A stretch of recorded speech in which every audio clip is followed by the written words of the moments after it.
نحن بالإيمان أحيينا القلوب، نحن بالإسلام حررنا الشعوب، نحن بالقرآن قومنا العيوب، وانطلقنا في الشمال والجنوب،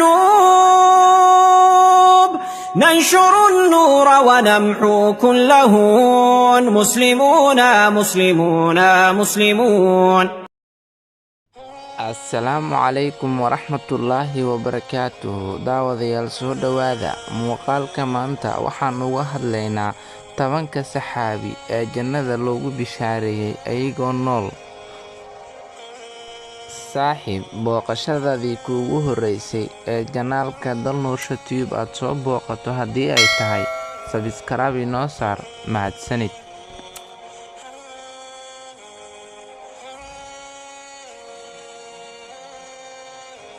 Abubakar ibn Siddiq radiyallahu canhu Ilaahay ha ka raali noqdee waxa uu ka mid ahaa 10kii saxaabi ee iyagoo nool jannada loogu bishaareeyay. Cumar ibn Khadaab radiyallahu canhu Ilaahay ha ka raali noqdee isna waxa uu ka mid ahaa 10kii saxaabi ee iyagoo nool jannada loogu bishaareeyay.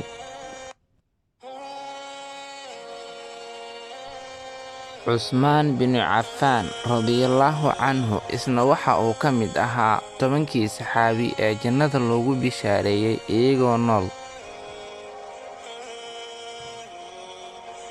Cali bin Abi Talib radiyallahu canhu Ilaahay ha ka raali noqdee isna waxa uu ka mid ahaa 10kii saxaabi ee iyagoo nool jannada loogu bishaareeyay.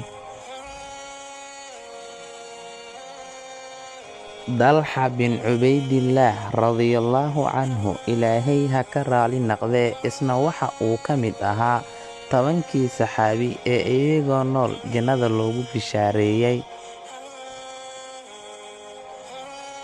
Abu Cubayda Caamir ibn Jarraax radiyallahu canhu Ilaahay ha ka raali noqdee isna waxa uu ka mid ahaa 10kii saxaabi ee iyagoo nool jannada loogu bishaareeyay.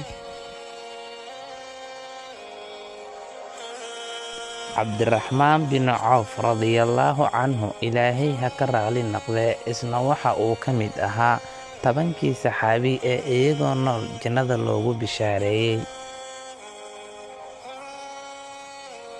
Sacad bin Abi Waqqaas radiyallahu canhu Ilaahay ha ka raali noqdee isna waxa uu ka mid ahaa 10kii saxaabi ee iyagoo nool jannada loogu bishaareeyay. Sacad bin Zayd radiyallahu canhu Ilaahay ha ka raali noqdee isna waxa uu ka mid ahaa 10kii saxaabi ee iyagoo nool jannada loogu bishaareeyay.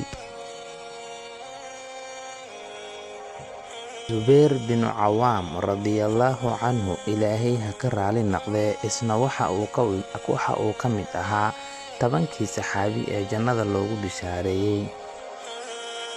Muuqaalka waxaa idiin soo tabinaya anigoo ah Dalnuursha Tube.